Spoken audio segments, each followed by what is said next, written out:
Bonjour et bienvenue dans ce premier épisode de podcast. J'ai décidé de faire ce podcast car en ce moment je lis pas mal et j'aimerais vous partager mes lectures, mes points de vue, mes avis sur les livres que j'ai lus et peut-être vous faire découvrir de nouveaux livres ou vous donner un avis avant de lire un livre qui vous aurait peut-être intéressé. Aujourd'hui, je vais vous parler du Diable s'habille en Prada. Son autrice est Lorraine Weisberger. Désolée si j'écorche le nom, je sais pas comment ça se dit son nom de famille. J'ai choisi ce livre car j'adore le film. Vraiment, j'aime trop la vibe du film. Et en ce moment, je suis un peu dans le mood de lire les classiques. Soit je lis les livres des adaptations filmographiques que j'aime, ce qui est le cas là en l'occurrence, ou je découvre des livres qu'on m'a offerts, qu'on m'a parlé, voilà, qu'on m'a fait découvrir souvent par le bouche à oreille. Donc j'avais hâte de découvrir ce livre, car vraiment, je pense que c'est un de mes films préférés. J'en ai beaucoup, hein, je saurais pas vous dire un film préféré, mais franchement, j'adore ce film. Pour que tout le monde puisse comprendre, le livre et de quoi je parle, je vais toujours vous lire le résumé du livre, pour avoir un petit aperçu, de ce qu'il aborde, parce que vous ne connaissez peut-être pas de quoi il parle, ou peut-être que vous connaissez, mais vous serez content de découvrir, le résumé. Alors qu'elle pense avoir trouvé un boulot de rêve dans un grand magasin de mode branché, Andrea va découvrir que, sous ses habits Prada, sa patronne est un être diabolique et tyrannique. Andrea n'en revient pas. Même avec ses fringues dépareillées, elle l'a décroché, ce job de rêve. À 23 ans, elle va intégrer la rédaction de Runway, prestigieux magazine de mode new-yorkais, et devenir l'assistante personnelle de la rédactrice en chef, la papesse du bon goût, Miranda Presley. Une chance inouïe. Mais derrière les strass et les paillettes de cette usine à rêves se cache un enfer peuplé de talons aiguilles et de langues de vipère. Donc voilà le résumé. J'avoue qu'il donne pas très envie. Moi, si je lisais ça dans un magasin pour acheter un livre ou quoi, je le prendrais pas du tout. Vraiment, je pense que je ne l'aurais pas lu si je ne connaissais pas le film. Donc les thèmes qu'on va avoir dans ce livre, ce sont, le thème de la mode, hein, qui revient, à outrance. Enfin, elle est dans un monde, de mode. Le travail acharné est un gros thème du livre, et les liens, que ça soit les liens amicaux, familiaux, amoureux, ça va être, ça va prendre une grande importance dans le livre. Je tiens à faire une petite aparté. Dans cet épisode, je ne ferai pas attention à faire une partie spoil, une partie non spoil, parce que je considère qu'il n'y a pas grand-chose à spoiler dans ce livre. Genre, je vois pas comment on peut me dire «Oh, tu m'as spoilé, le diable s'habille en Prada», quoi. Et j'ai pas envie de me casser les pieds à faire une différence. Dans certains livres, je le ferais, parce que, des fois, il y a une grosse importance, en fait, à faire une partie spoil et une partie non spoil. Mais là, en l'occurrence, je pars du principe que c'est tellement un grand classique et franchement, je ne vois pas ce qu'il y a à spoil dans ce livre. Du coup, en personnages principaux, je dirais que nous avons Andy, la fille qui décroche ce job de rêve. Enfin, c'est très drôle parce qu'en plus, dans le livre, tout le monde s'acharne à lui répéter que c'est un job de rêve, que, je cite, ouvrez les guillemets, toutes les filles tueraient pour être à sa place, mais vraiment tout le monde lui dit. Mais en fait, personne ne la comprend, personne ne veut l'écouter elle, et son ressenti, c'est très, très frustrant parce que, nous, on voit ce qu'elle vit, que c'est l'enfer au travail, sa patronne, elle est horrible et tout le monde l'envie et elle se retrouve dans une position où elle n'a pas le droit de se plaindre. Andy a un copain, dont j'ai oublié son nom, je ne sais plus comment il s'appelle. Du coup, il y a son mec, qui est vraiment un gros CON. Je ne l'aime pas du tout. Ça allait au début du livre, mais plus le livre avance, plus je déteste ce personnage. Vraiment, il est imbuvable. Voilà. Enfin, de mon avis, hein, bien sûr. Elle a une meilleure amie aussi, dont je n'ai plus le nom. Voilà, qui a un peu le même comportement au début, du livre que, son petit ami. Mais au final, elle, elle change, contrairement au petit ami d'Andy. Même en deuxième personnage, j'aurais dû citer, sa patronne Miranda Priestly, qui est un personnage vraiment tyrannique.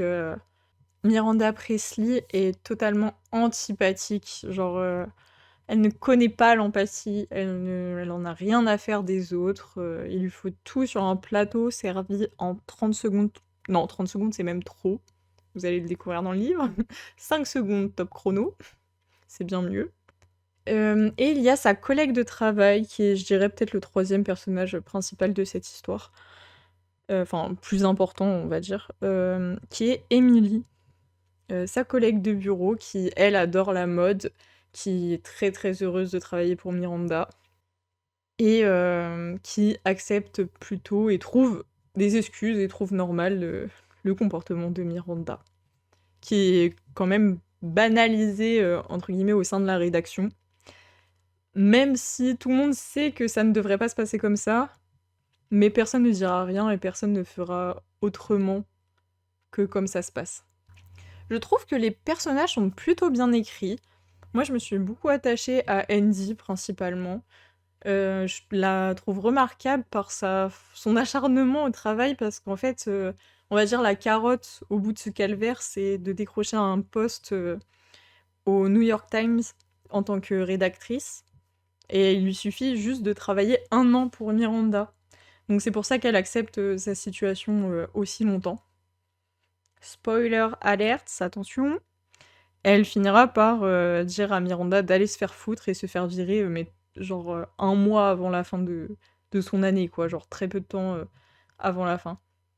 Et au final, elle finira quand même rédactrice, pas pour le New York Times, mais pour un autre journal et elle se fera mieux traiter avec de meilleurs collègues qui n'aiment pas non plus Miranda Priestly.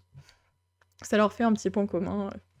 Le personnage d'Andy est vraiment réaliste, attachant. Celui de Miranda Priestly aussi, franchement. Elle est... Je sais pas comment vous dire. Elle a un comportement horrible, mais on ne la déteste pas. Bah pour vous dire, hein, moi c'est son mec que je déteste. Vraiment, je pouvais pas me le saquer dans le livre. Et mais Miranda, je sais pas, j'accepte qu'elle soit méchante. Mais je pense que je n'accepte pas que son copain soit méchant parce que il est représenté comme le gentil garçon attentionné, qui est toujours là pour Andy. Mais en fait, quand tu regardes bien, non, il est pas là pour Andy. C'est reproche sur reproche. Il ne veut pas comprendre ce qu'endure Andy au travail. Il lui fait des reproches. Et c'est toujours à Andy, en plus de se plier en quatre pour sa patronne, elle se plie en quatre pour son amoureux et sa meilleure amie. Sauf qu'au final, sa meilleure amie, j'ai envie de dire, a moins abusé de ça que son mec. Et sur la fin de l'histoire, Andy, on ne sait pas si elle se remet avec son mec ou pas. Genre, ils sont en genre de break, ils savent pas eux-mêmes s'ils veulent en finir ou pas. Mais j'espère qu'elle s'est pas remise avec. Vraiment, c'est juste un gros CON. Elle mérite largement mieux. Et en plus, on se rend compte à la fin du film qu'elle a énormément appris auprès de Miranda Priestly. Parce qu'en fait, elle a appris à contacter des gens, à régler des situations qui paraissent impossibles en moins de temps qu'elle en aurait cru. Vraiment littéralement, je pense qu'elle a appris à soulever des montagnes. Et c'est incroyable et ça va vraiment énormément l'aider pour sa vie. Enfin, sa vie future et professionnelle.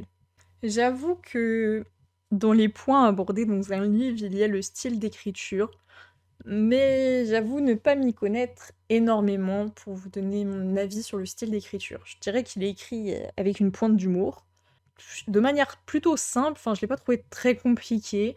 Le seul point que j'ai à faire, mais c'est peut-être pas pour toutes les versions du livre, moi je l'ai lu sur une liseuse, et ma version sur ma liseuse était plutôt compacte. C'est-à-dire que eu un peu de mal à m'y faire au début, à réussir à lire, par exemple, en mangeant, parce que je lis beaucoup en mangeant. Et j'avais du mal à retrouver mes phrases où j'en étais, parce qu'en fait, c'était pas des paragraphes. Ma page, c'était juste un texte continu sans saut de ligne. Enfin, il n'était pas aéré, le texte. Voilà. Mais je sais pas si je m'y suis habituée, ou si, le texte, s'est calmé vers le milieu du livre, je ne sais pas. Mais j'avoue que ce livre m'a pas marquée.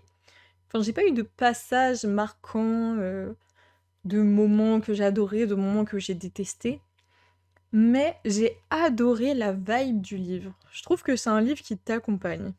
Moi qui l'ai lu, pendant une période où j'avais beaucoup, beaucoup de boulot, je le conseille parce qu'en vrai, on se sent moins seul. On a Andy qui fait un travail, acharné, qui matin et enfin, nuit et jour, elle se fait harceler d'appels, elle dort, 4 à 5 heures par nuit. Elle n'a même plus le temps de manger et du coup, ça nous fait relativiser et finalement, ça fait un peu du bien de voir qu'il y a pire que notre situation. Voilà, donc je vous conseille, peut-être si vous êtes dans une période, un peu, overbookée quoi, de consacrer peut-être, 5-10 minutes de lecture, à ce petit livre. Ça il pourra vraiment vous accompagner et j'ai adoré cette vibe, de surcharge de travail. Elle est pas pesante, elle est pas, négative, enfin quand tu la lis. Elle est réconfortante, j'ai envie de dire. Enfin peut-être je suis bizarre, hein, je ne sais pas. Si je devais parler du message du livre, ça serait que enfin le message que pour moi que le livre essaye de faire passer, c'est il ne faut pas tout sacrifier au point de perdre, ses liens sociaux. C'est-à-dire genre sa famille, ses amis, son mec, enfin son mec ou sa meuf. Voilà, pour moi c'est le message du livre. J'avoue que ce message-là m'a pas tellement touchée parce que je suis un peu du même avis que Andy, en mode c'était que 1 an. Tout le monde le savait, hein, tout le monde a signé le contrat entre guillemets, genre que ça soit sa meilleure amie, son mec, ils savaient, hein, que, pendant 1 an, ça allait être dur et voilà. Mais elle a quand même réussi à se le reprendre dans la gueule, que ça même ses parents en vrai, ils ont été plus cool que les autres, mais ils lui ont quand même fait beaucoup de reproches alors que tout le monde savait, ce qu'il en était et personne lui a dit: «Attention» au début, genre, «N'y va pas!» Non, tout le monde lui a dit: «Mais c'est une bonne opportunité, vas-y Andy», pour après, l'accabler de reproches. Voilà pourquoi je suis pas très touchée par, le discours du livre, enfin on va dire la morale qu'il essaye de faire passer. En tout cas moi, c'est ce que j'ai ressenti, hein, que c'était un peu la morale du livre et que au contraire, la morale que j'ai envie de retenir, c'est plutôt, le fait que Andy ait grandi et changé et on le ressent vraiment, à la fin du livre, quand tu repenses à la Andy du début. Mais c'est pas la même personne, hein et bah, ils le disent à la fin, littéralement, elle est devenue adulte. Je trouve que c'est très bien écrit et j'adore le fait qu'on le voit et qu'on le ressente, que ce n'est plus la même Andy et ça nous donne envie de vivre des expériences qui sont peut-être parfois difficiles, enfin, en tout cas de se lancer pour nous-mêmes grandir. Je trouve que c'est la morale, en tout cas, que je retiendrai de ce livre, contrairement à la, 1re morale qui ressort, directement du livre. Et je voulais aborder un point, que j'ai appris grâce à cette lecture, à la fin, j'adore dans les livres quand ils font ça. Il y a, un petit aparté sur, l'autrice, enfin, je pense l'auteur, l'autrice, voilà, qui explique, qui c'est et cetera. Enfin, qui explique des trucs sur l'auteur ou la construction du livre, souvent et j'adore ces petits passages-là. Surtout, t'as envie de les lire au début du livre, mais en vrai, je trouve que c'est pas mal de les lire après quand t'as eu enfin, on va dire, tu t'es injecté tout le livre et que tu comprends mieux et tu peux faire du lien, avec ce qui est dit et j'ai découvert ce que je ne savais pas, vous le savez peut-être, hein, ça se trouve c'est connu, je ne sais pas, que l'autrice de ce livre était l'assistante de Anna Wintour. Moi, je savais déjà que Le Diable s'habille en Prada était une caricature de Anna Wintour. Je sais pas si c'est une vraie caricature, enfin, je ne sais pas si elle se comporte comme ça. Enfin, je pense peut-être pas aussi exagéré, hein, je pense que le livre, exacerbe, ses traits. Mais j'étais étonnée de voir que c'était un peu sa vie qu'a raconté cette autrice, entre guillemets, le fait d'avoir été l'assistante d'Anna Wintour et que Andy soit l'assistante de Miranda Priestly. Ça m'a fait sourire quand je l'ai vu et j'étais en mode: «Ah, je comprends mieux». C'est peut-être pour ça que ça fait un bon livre, hein, finalement, ça fait le lien avec, sa vie et c'était quelque chose de palpable. Du coup, on le ressent dans le livre et on le comprend très bien. On sent enfin, quand c'est vécu, tu peux tellement mieux le décrire que si tu ne l'as pas vécu. J'ai été étonnée de n'avoir jamais appris que l'autrice était la secrétaire de Anna Wintour. Vraiment, ah, petite parenthèse aussi pour ceux qui ne savent pas, Anna Wintour est, alors je saurais pas vous dire, je crois que c'est une rédactrice, mais c'est vraiment quelqu'un un personnage, peut-être le personnage le plus influent de la mode. Et du coup, pour en revenir au début, je vais répondre à une petite question qui fait lien avec le début de pourquoi j'avais envie de lire ce livre. Est-ce que mes attentes ont été comblées en lisant ce livre? Et bah, j'ai envie de vous dire que oui. Car j'ai lu ce livre car j'adore le film, et ce que j'aime dans le film, c'est la vibe de travail, de cette surcharge de travail. J'ai un problème, moi j'aime le travail. Et bah, je l'ai encore plus retrouvé dans le livre, et j'ai l'impression que en lecture, enfin, c'est plus palpable que dans un film ou une série. Et du coup, j'ai adoré, je regrette pas du tout de l'avoir lu. Et je pense que dans plusieurs années, je le relirai peut-être pour me replonger dans cette vibe. Franchement, je suis désolée de le répéter 50 fois, mais c'est la vibe de ce livre que j'aime bien, genre le ressenti, l'ambiance, voilà, pour parler français. L'ambiance de ce livre, c'est ma came tellement. J'adore. Donc c'est sûr que je le relirai. Mais enfin, pas tout de suite, hein, vraiment dans plusieurs années. Mais je pense que ça fera partie de ma collection de bons livres. Je pense qu'il y a peut-être mieux, hein. Il y a des livres avec des intrigues, des plot twists de ouf, et ça n'en fait pas partie. Mais ça reste un très bon livre.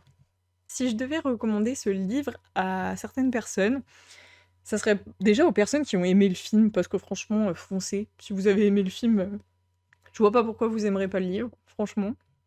D'ailleurs, on n'a pas parlé d'un point qui me paraît important, c'est que la fin du film n'est pas la fin du livre.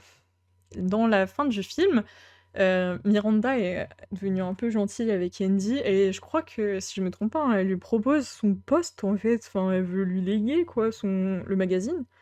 Et sauf que dans le livre, c'est pas du tout ça. Il y a le passage un peu où Miranda s'adoucit et parle un peu plus à Andy, et la complimente même.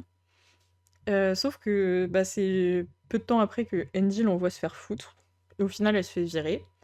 Et elle travaille, comme je vous l'ai dit, pour un autre magazine avec une dame qui s'était fait virer aussi par Miranda Priestley. Andy a peur dans le livre que son CV soit entaché par le fait qu'elle ait été virée. Mais on se rend compte, et la dame lui dit de la rédaction que justement, qui ne s'est pas fait virer par Miranda. Donc en fait, juste le fait que Miranda soit notée sur son CV, je pense que ça va l'emmener très loin dans sa carrière professionnelle, même s'il y a la notation virée. Et du coup, bah, je recommande ce livre aux personnes qui ont aimé le film. Franchement, foncez de ouf. Aux personnes overbookées, qui veulent peut-être un peu... peut-être j'en ai, genre ils sont overbookés, ils veulent pas en entendre parler, ils veulent justement s'échapper avec d'autres choses. Moi, j'aime bien lire des livres qui sont dans ma vibe du moment, ça m'accompagne. Donc pour les personnes un peu plus comme moi, qui sont overbookées, je vous conseille de lire. Pour les personnes pas overbookées, qui veulent changer un peu de vibe dans leur vie, lisez-le. Et franchement, je trouve qu'il est adapté à un grand panel d'âge. Il est adapté à tout âge. Enfin, tu pourrais le lire en étant ado comme en ayant 80 balais, quoi. Ça ne changera pas grand-chose à ta vie, pas grand-chose à la compréhension du livre. Peut-être juste en étant ado, ça se peut que tu t'ennuies. Pas dans le sens où il est pas rythmé, mais dans le sens où tu préféreras peut-être quelque chose avec un peu plus, je sais pas, d'amour, un peu plus court aussi, parce que c'est un livre long quand même.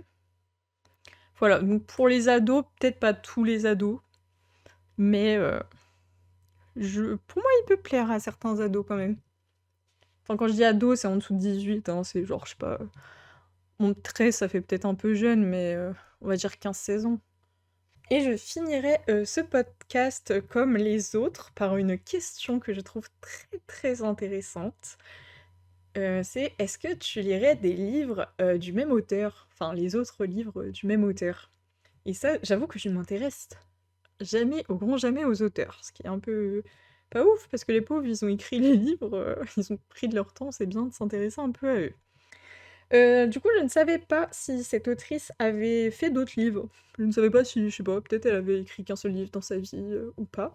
Je suis allée voir et elle a écrit d'autres livres. D'ailleurs, j'ai même découvert qu'il y avait un Diable s'habille en Prada 2. Du coup, je comprends mieux le fait que, bah, il y a un deuxième film qui va sortir. Je pensais qu'il l'avait inventé de toutes pièces, mais non, je pense que ça sera en rapport avec le 2. J'avoue que je n'ai pas très envie de lire le 2, enfin je le lirai sûrement, mais dans plusieurs années, genre j'aime tellement ce film et ce livre que j'ai pas envie d'avoir une suite. Genre moi la fin me va très bien. J'ai peur d'être déçue, donc je veux genre m'imprégner le plus possible de ce premier livre et, et après je dirai le deuxième plus tard. Mais je veux pas qu'il fasse une suite dans ma tête. Je sais pas si c'est très clair ce que je dis.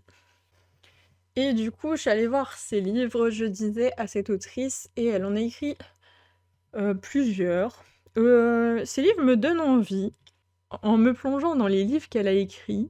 Ils ont tous cette vibe New York, enfin femme new-yorkaise, avec une vie, un travail, etc. Et je pense que si je devais lire des livres de cette autrice, ça serait pas pour le livre en lui-même, ça serait pour, encore une fois, la vibe. Et je pense que je kifferais l'ambiance de ces livres, mais j'avoue que les histoires m'ont pas l'air d'être de grandes histoires, quoi. Voilà, donc j'ai vu qu'il y avait People or Not People. Je me demandais s'il y était en français, parce que si le titre est en anglais, je sais pas. S'ils l'ont laissé en anglais ou pas. Du coup, ça. Enfin, vraiment, c'est l'ambiance à chaque fois qui me donne envie, mais pas tellement le résumé. J'avais vu Sex, Diamant et Plus si Infinité. Je crois que ça a un peu un contexte comme Sex and the City. J'ai jamais vu cette série. Mais l'histoire me paraissait un peu rigolote. C'est marqué. Attendez, je vous lis le résumé. Trois femmes différentes, new-yorkaises trentenaires. Ces femmes connaissent les endroits les plus branchés de Manhattan. Tout va bien jusqu'à ce qu'elles concluent un pacte un soir où elles ont trop bu. La bomba latina, frivole, va devoir se ranger et trouver un mari. La romanesque doit apprendre à se faire plaisir en faisant l'amour avec un homme de chaque continent. Et la working girl doit cesser de penser à son travail et savoir se faire plaisir. Ces changements semblent impossibles, mais on le sait, le roman est le meilleur endroit en ce qui concerne les surprises. Voilà, donc je trouvais ça rigolo. Mais bon, voilà, je pense pas que ça va être le livre de l'année non plus. Et pour finir, je parlerai juste du genre du livre. Moi, j'aime beaucoup, enfin, c'est peut-être un euphémisme, j'adore les thrillers. Et j'ai lu, je pense, 80-90% de thrillers dans la totalité des livres que j'ai lus. C'était un petit test de lire ce livre pour voir si j'aimais bien ce genre-là. Alors, je saurais pas le décrire. Pour moi, c'est un roman. Il y a peut-être eu un tout petit peu roman d'amour, mais vraiment, genre, il y a que un seul, c'est même pas un chapitre, c'est un seul passage qui m'a mis un petit peu mal à l'aise en mode je suis pas très sûre d'aimer les romans d'amour. Enfin, vraiment basé que sur l'amour et tout. Mais c'était un tout petit passage dans tout le livre. Genre vraiment, je pourrais même pas te décrire, c'est un roman d'amour, tu vois. Mais ça change de ce que je lis. Et ça me conforte à l'idée d'en lire d'autres, des livres de ce genre. Donc voilà, je vous conseille de vous lancer dans la lecture de livres dans le genre dans lequel vous ne lisez pas, vous n'avez jamais lu, de découvrir, de faire un petit livre test. J'espère que ce podcast vous aura plu et on se retrouvera de manière pas du tout régulière. Je vous ferai des podcasts sur mes lectures que je trouve intéressantes. Parce que des fois, je lis des petits livres, franchement, ça mérite pas une vidéo. Donc, je ne ferai pas sur tous mes livres, mais j'en ai déjà un de prévu, je peux vous le teaser. C'est sur un roman que j'ai adoré qui s'appelle Le Vide. Je n'ai plus l'auteur, mais vous inquiétez pas, je sortirai une vidéo dessus, ça c'est sûr. C'est pas possible que j'en parle pas de ce livre. C'est vraiment une pépite pour moi. Pour l'instant, c'est le meilleur livre que j'ai lu cette année. Voilà, bah j'espère que ça vous a plu. N'hésitez pas à laisser un pouce bleu, à vous à me dire dans les commentaires si ça vous a plu, quel livre vous voulez peut-être que je lise ou que j'aborde, hein. Donnez-moi des idées, je prends. Et abonnez-vous à la chaîne. Bisous!